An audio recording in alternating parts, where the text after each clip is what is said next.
Hi brothers and sisters, welcome to this new video. மாசத்துடைய முதல் நாள், வாரத்துடைய முதல் நாள் நாளை கழிச்சு ஸ்டார்ட் ஆக போகுது. இந்த வாரத்துல நாலு ட்ரேடிங் செஷன் தான். புதன்கிழமை குருநானக் ஜெயந்தி லீவு. அதே மாதிரி இந்த நவம்பர் மாசமும் டிசம்பர் மாசமும் வெறும் குரூஷியல் மாசம். ஏன்னு சொன்னா நிப்டி வந்து 26,000 கீழே தான் ஒரு 9 நாளா ட்ரேட் ஆயிட்டு இருக்கு. லைஃப் டைம் ஹையை பிரேக் பண்ண முடியாம இருக்கு. இப்போ நம்ம அனலைஸ் போறோம் பின்னாடி. ஏன் அது குரூஷியலான ஃபர்ஸ்ட் சொல்லிட்டு அப்புறம் லாஸ்டா வந்து நிப்டி இந்த வாரம் என்ன ஆகலாம், அதுக்கான காரணங்கள் என்னங்கிறதே நம்ம பார்ப்போம். ஃபர்ஸ்ட் வந்து இந்த சார்ட்டை பாருங்க. நான் வந்து இது வந்து இயர்லி சார்ட். இது ஒரு 9 வருஷமாக கிரீன் கேண்டில் போட்டு மேல போயிட்டே இருக்குது. இது வந்து போன வருஷத்துடைய க்ளோஸ் வந்து 23,644. அதுக்கு கீழே க்ளோஸ் வச்சுச்சுன்னா இந்த ரெக்கார்டு முறியடிக்கப்படும். 9 வருஷத்துடைய ரெக்கார்டு முறியடிச்சிடும். ஆனா வந்து 25,577 இன்னொரு 1,900 பாயிண்ட்ஸ் இருக்கு. அது ஒரு நாள் பெரிய கவலை இல்லை. இருந்தாலும் மார்க்கெட்டை நம்ம தெரிஞ்சு வச்சுக்கணும். நம்பர் 1. சரியா? இந்த வீக்லிக்கு மாத்திரம் மறுபடியும் அப்புறம் கடைசி 9 ட்ரேடிங் செஷனா அது இந்த இடத்துல அப்படி தயங்கிட்டு இருக்கிறத நம்ம பார்க்கணும். அடுத்தது பிரேக் அவுட்டுக்கான சான்சஸ் அதிகமாகவே இருக்கு. ரொம்ப சுத்திருச்சு. அது கீழேயா மேலங்கிறது நம்ம கடைசியா பார்ப்போம். தொடர்ந்து 2வது வாரமாக ரெட் கேண்டில் போட்டிருக்கு. இந்த கிரீன் கேண்டில் மாத்திரம் பாருங்க. தொடர்ந்து 2வது வாரமாக ரெட் கேண்டில் போட்டிருக்கு. சரியா? எஃப்ஐஸ் வந்து ஹெவி செல்லிங். நேத்து கூட பாருங்க, அவங்க வந்து 6,769 கோடிக்கு செல் பண்ணிருக்காங்க. 2 நாள்லயே கிட்டத்தட்ட 10,000 கோடிக்கு வித்துட்டாங்க. அதுவும் நம்ம கவனத்துல கொள்ளணும். அதே மாதிரி கிஃப்ட் நிப்டி, இப்ப லேட்டஸ்டா கிஃப்ட் நிப்டி பாத்தீங்கன்னா 100 பாயிண்ட்ஸ் டவுன்ல ட்ரேட் ஆயிட்டு இருக்கு. கிஃப்ட் நிப்டி 100 பாயிண்ட்ஸ் டவுன்ல ட்ரேட் ஆயிட்டு இருக்கு. அதுவும் நம்ம கவனத்துல கொள்ளணும். சரியா? அப்புறம் சில நடந்த நிகழ்வுகளை பார்த்துட்டு, நடக்க போற நிகழ்வு பார்த்துட்டு, அப்புறம் நியூஸ் பார்த்துட்டு டெக்னிக்கலா நம்ம பார்த்துக்கலாம். சரியா? நடந்த நிகழ்வுகள் என்னன்னா, centre plans to hike investment 49% PSU bank, அதாவது ஃபாரின் இன்வெஸ்ட்மெண்ட் வந்து 49% உயர்த்ததா சொன்னாங்க. அதனால பிஎஸ் பேங்க்ஸ் எல்லாம் மேல ஏறிச்சுன்னு பார்த்தோம். அதே மாதிரி INR வந்து மறுபடியும் 88க்கு மேல ட்ரேட் ஆக ஆரம்பிச்சிருக்கு. இது வந்து டிப்ரிசியேஷன் நடந்தது. இது வந்து ஒரு மார்க்கெட்டுக்கு ஒரு நெகட்டிவான விஷயமாக பார்க்கப்படுது. அதே மாதிரி கோல்டு வந்து 4,380 வர போச்சு. லைஃப் டைம் போய் கோல்டை பார்த்துலாம். நம்ம இந்த பாருங்க, இதான் டே கேண்டில் மாத்திரம் 4,380 வரை போனது போன வாரத்துல. அதே மாதிரி சில்வர் 54,485 வர போனது. அப்புறம் கீழே சரிய தொடங்குச்சு. 3,886 இதுவும் கோல்டும், 45,55 சில்வரும் வந்தது. சரியா? அப்புறம் வந்து புத்தின் வந்து நியூக்ளியர் டெஸ்ட் விஷயமா பேசின உடனே அமெரிக்கா அதிபர் ட்ரம்ப்பும் நியூக்ளியர் டெஸ்ட் விஷயமா பேசினாரு. ஈரான் வந்து அதை கண்டம் பண்ணுச்சு போன வாரத்துல. அதே மாதிரி இஸ்ரேல் வந்து ஹெவி பாம் போட்டு 104 பேர் மறுபடியும் காசால கொல்லப்பட்டாங்க. அதுல 20 பேர் சைல்டு அப்படின்னு நியூஸ் வந்தது. ஒரு இஸ்ரேல் சோல்ஜர் கொல்லப்பட்டது. அது ஹமாஸ் வந்து இதுவரைக்கும் பதில் சொல்ல பொறுப்பதுக்கலாம். சரியா? அப்புறம் வந்து ஜப்பான் பிஎம் வந்து ட்ரம்புக்கு வந்து நோபல் பிரைஸுக்கு ரெக்கமெண்ட் பண்ணாரு. ட்ரம்ப் அங்க ஜப்பான் சோல்ஜருக்கு முன்னாடி டான்ஸ் ஆடினாரு. அப்புறம் வந்து ஃபெட் ரேட் கட் பண்ணாங்க. அடுத்த கட்டு டவுட்னு சொன்னதுனால மார்க்கெட் வந்து கொஞ்சம் கீழே ரியாக்ட் பண்ணிச்சு. அதே மாதிரி என்விடியா வந்து $5 trillion கம்பெனியாக அது உருவாச்சு. அதே மாதிரி ஈரான்ல உள்ள போர்ட் சதவர் போர்ட்டை வந்து US சாங்ஷன் பண்ணதை தளர்த்தி இருக்கு 6 மாசத்துக்கு. இது இந்தியாவுக்கு ஒரு பாசிட்டிவான நியூஸ். அப்புறம் US சைனா ரேர் எர்த் இதை வந்து ஒரு முடிவுக்கு வந்தாங்க. அதே மாதிரி 10% டாரிஃபும் குறைச்சாரு ட்ரம்ப். அப்புறம் ட்ரம்ப் புத்தின் மீட்டிங் வந்து கேன்சல் ஆச்சு. இது உக்ரைன் ரஷ்யா வாருக்கு வந்து ட்ரம்பும் புத்தினும் பேசப்பட்டதா சொல்லப்பட்டுச்சு. அது கேன்சல் ஆச்சு. அப்புறம் ட்ரம்ப்பும் சைனா அதிபரும் முதல் தடவையா அந்த ட்ரம்புடைய செகண்ட் டேர்ம்ல இங்க மீட் பண்ணாரு சவுத் கொரியால. பிஸ்கல் டிஃபிளிக்ட் வந்து செப்டம்பர்ல 36.5%, ஃபைனான்சியல் 26ல டார்கெட்டுக்கு வந்திருக்கு. இது மணி கண்ட்ரோல்ல வந்திருக்கு. இது மார்க்கெட்டுக்கு ஒரு நெகட்டிவான விஷயம் தான். ஏன்னா நம்ம டாரிஃப் பிரச்சனைனால. சரியா? சரி, வரப்போற ஈவெண்ட்ஸை பார்த்துட்டு அதுக்கப்புறமா நம்ம டெக்னிக்கலா அந்த நியூஸ் எல்லாம் பார்த்துடலாம். சரி, மண்டே வந்து 3rd நவம்பர் ஜப்பானுடைய கல்ச்சுரல் டே, ரஷ்யா ஹாலிடே. அப்புறம் வந்து India S&P global manufacture PMI வரவேண்டிருக்கு. US உடைய S&P குளோபல் மேனுஃபேக்சர் PMI வரவேண்டிருக்கு. அப்புறம் US உடைய ISM manufacture PMI, ISM manufacture prices வரவேண்டிருக்கு. ஆஸ்திரேலியாவுடைய இன்ட்ரெஸ்ட் ரேட் டிசிஷன் வரவேண்டிருக்கு. அப்புறம் டியூஸ்டே 4th நவம்பர் எக்ஸ்பைரி டே நமக்கு செவ்வாய்க்கிழமை. ரஷ்யாவுக்கு வந்து யூனிட்டி டே. அப்புறம் யூஎஸ் ஜார்ஜ் ஓப்பனிங்ஸ் வர வேண்டியிருக்கு. அதே மாதிரி 5ஆம் தேதி புதன்கிழமை இந்தியாவுக்கு வந்து குருநானக் நமக்கு ட்ரேடிங் ஹாலிடே தான்.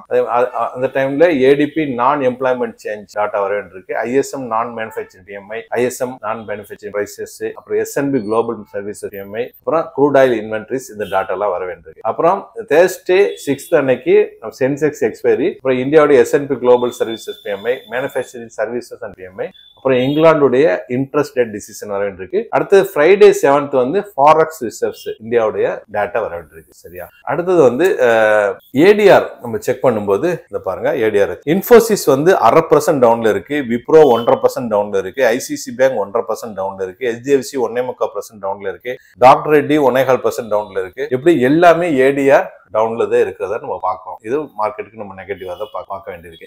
அப்புறம் குளோபல் மார்க்கெட்டை பொறுத்தவரை Dow Jones flat, S&P 500 1/4% up, Nasdaq 1/2% up, England FTSE 1/2% down, CSE Italy 1/2% down, DX Germany 1/2% down, Japan Nikkei 2% up, Singapore Straits Times 1/4% down, Hong Kong Hang Seng 1.5% down, Taiwan weightage 1/4% down, Korea KOSPI 1/2% up, SCT composite 1/4% down, Jakarta Indonesia 1/4% down, Shanghai China 3/4% down. சரியா? இப்போ நம்ம டெக்னிக்கலா பார்த்துடலாம். இதான் நிஃப்டியுடைய chart. Okay, இது வந்து weekly chart. இதோட open வந்து 25,843, ஹை 26,097, லோ 25,711, க்ளோஸ் 25,722. ஒரு 300 points red candle, hammer candle போட்டிருக்கு.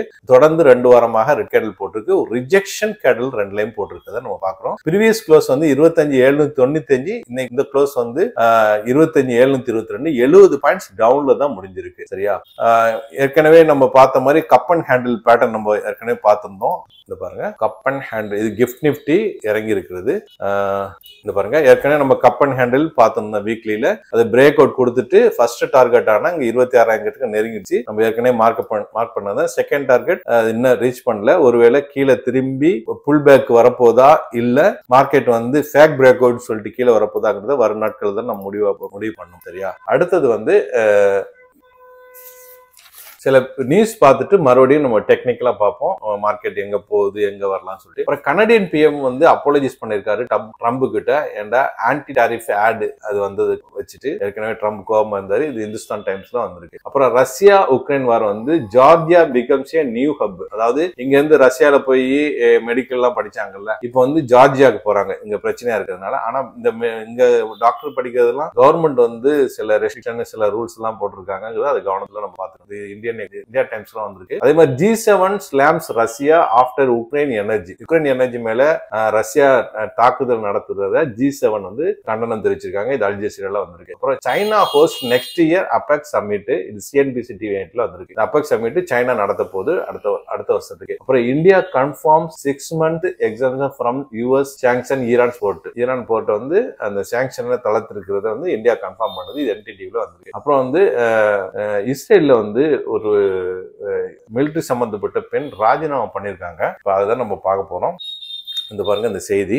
இதுல என்ன சொல்லிருக்காங்க, blood libel against IDF, what led to Israel top army lies exit links to leak வீடியோன்னு சொல்றாங்க. அதாவது ஒரு வீடியோ லீக் பண்றாங்க இவங்க. நான் தெரிஞ்சுக்கிட்ட வரைக்கும் நீங்க கூட போய் சர்ச் பண்ணி பாருங்க. அந்த வீடியோக்கு நான் ஃபுல்லா பொறுப்பு எடுத்துக்கிறேன்னு சொல்றாப்புல இவங்க. அதே நேரத்துல வந்து அது வந்து பாலஸ்தீனிய அதாவது தண்டனை புரியாதவங்களையும் ரொம்ப கஷ்டப்படுத்தினதாகவும், அது ஹியூமன் ரைட்ஸ் மீறினதாக இஸ்ரேலுடைய சோல்ஜர்ஸ் சொல்லி இவங்க சொல்றதாக புரிஞ்சுக்கிறேன்னா, அதே நேரத்தில் இதற்காக வேண்டி போராட்டம் நடத்தப்பட்டிருக்கு. இந்த பாருங்க, இந்த வீடியோ கூட தெரியுது. அந்த ஃபுட்டேஜ் வந்து போராட்டம் நடத்திருக்காங்க. அதுல சில பதாகை எல்லாம் ஏந்திருக்காங்க. அது எப்படின்னு சொன்னா, நம்ம வந்து நாங்க மிலிட்டரியில சேர மாட்டோம், கொல்ல மாட்டோம் அப்படிங்கிற மாதிரி பதினிருக்காங்க. இஸ்ரேல்ல ஒரு குழப்பம் இருக்குங்கிறது நம்ம புரிஞ்சுக்கலாம். சரியா? அப்புறம் வந்து இஸ்ரேல் கண்டினியூ அட்டாக் அண்ட் காசான்னு சொல்லி அல் ஜசீரா சொல்றாங்க. ஹிந்துல வந்து மீனிங்லெஸ் ட்ரூஸ், அதாவது இந்த போர் நிறுத்தமே ஒரு மீனிங் இல்லாதுன்னு சொல்லி காசா சீஸ்ஃபயர்னு சொல்லி இந்த ஹிந்துல ஆர்டிகல் வந்திருக்கு. அப்புறம் Trump Senate votes reject global tariff, இந்த குளோபல் தாரிஃபை ரிஜெக்ட் பண்ணி இது பண்ணிருக்காங்க. 51-47 அந்த ஓட்ல இது பண்ணிருக்கு 100 கண்ட்ரீஸ்க்கு. இருந்தாலும் எந்த ஒரு ஆக்ஷனும் எடுக்கல. அப்புறம் US to announce Nexperia chip shipment from China to resume. ப்ளூம்பர்க்ல இந்த நியூஸ் வந்திருக்கு. சைனால இருந்து ஒரு நெக்ஸ்பீரியாங்கிற சிப் வந்து அவங்க இறக்குமதி பண்றதை பத்தி உள்ள நியூஸ். சரியா? இப்போ நம்ம டெக்னிக்கலா வந்துடலாம். ஓகே, இதுதான் நம்ம வீக்லி கேண்டில். இந்த வீக்லி கேண்டில் நமக்கு என்ன சொல்லுதுன்னா மார்க்கெட் வந்து ஒரு கன்ஃபியூஷன் ஸ்டேஜ்ல இருக்கு. அதாவது இதுதான் லைஃப் டைம் ஹை, இது வரைக்கும் வந்துருச்சு, வந்துட்டு 2 வாரமா ரிஜெக்ஷன் கேண்டில் நடந்திருக்கு. ரைட்டா, 2 வாரம் ரிஜெக்ஷன் நடந்ததுக்கு நம்பர் 1 மார்க்கெட் ஏன் கீழே வரலாம்ங்கிறதுக்கு இப்ப நம்ம பாக்குறோம். ஒன்னு. ரெண்டாவது எஃப்ஐஸ், இந்த பாருங்க FI activity heavy selling start பண்ணிட்டாங்க. 3000 கோடி 67,000 கோடி. நம்பர் 2. நம்பர் 3, ட்ரம்ப் வந்து இன்னும் கிளியராவே இல்லை, இந்தியாவுக்கு வந்து இன்னும் அறிவிக்கல, கிளியர் பண்ணல. இந்தியன் சைடு ஒரு சரியான ஒரு இது இல்ல, இன்னும் ஒரு கன்ஃபியூஷன் ஸ்டேஜ்ல இருக்கு. நம்பர் 3. மூணாவது ஆப்ஷன் செயினை பொறுத்தவரை அதிகமான ஓபன் இன்ட்ரெஸ்ட் மேல அடிக்கப்பட்டிருக்கு. அதாவது ஆப்ஷன் செயின் பாருங்க, அதே மாதிரி பிசிஆர் கூட 0.5க்கும் கீழே இருக்கு. சோ அது ஓவர் சோல்ட் நடந்திருக்கு. ஒருவேளை ஏதாவது ஒரு நியூஸ் காரணமா ட்ரிகர் ஆனாலும் மேகமா மேல ஏறிடும், ஆனா உஷாரா இருக்கணும். இத பாருங்க, எங்க இருந்து 25,800 டு 27,000 வரைக்குமே அடிச்சு வச்சிருக்காங்க. ஓப்பன் இன்ட்ரெஸ்ட் அதிகமா இருக்கிறத பாக்குறோம். இது வந்து நம்பர் 4. கிஃப்ட் நிப்டி, இந்த பாருங்க கிஃப்ட் நிப்டி 100 பாயிண்ட்ஸ் கீழே இறங்கி இருக்கிறது. 100 பாயிண்ட்ஸ் கிஃப்ட் நிப்டி இறங்கி இருக்கு. சரியா, 30 மினிட்ஸ் கேண்டில் மாத்திரம் தெரியும். Gift Nifty, yes gift Nifty load ஆகுது. கிஃப்ட் நிப்டி 100 பாயிண்ட்ஸ் கீழே இறங்கி இருக்குது. ஓகே, அடுத்தது வந்து ஏடிஆர், நம்ம ஏற்கனவே பார்த்ததுதான். ஏடிஆர் ஃபுல்லாவே 0.5%, 1.5%, 1.5%, 1.5% இறங்கி போயிருக்கு. இது 6வது பாயிண்ட். 7வது பாயிண்ட் ஐஎன்ஆர் வீக் ஆயிட்டே வருது, டிப்ரிசியேஷன் நடந்துட்டு இருக்கு. அது ஒண்ணு. இப்படி பல காரணங்கள் ஒன் பை ஒன்னா சொல்லிட்டு போலாம். இருந்த போதிலும் ஏறுவதற்கு 2 காரணம் தாங்க. எஃப்ஐ செல்லிங்ல இருந்து பைக்கு மாறணும், ஏதாவது ஒரு குட் நியூஸ் வந்து மார்க்கெட்டை மேல தூக்கி. இதுதான் சரியா, என்ன நடக்குதுன்னு பார்ப்போம். இந்த வீடியோ பயனுள்ளதா இருக்குன்னு நம்புறேன். மற்றவங்களுக்கும் ஷேர் பண்ணுங்க. புதுசா பாருங்க, சப்ஸ்கிரைப் பண்ணி பெல் ஐகானை கிளிக் பண்ணிக்கோங்க. தேங்க்ஸ் ஃபார் வாட்சிங்.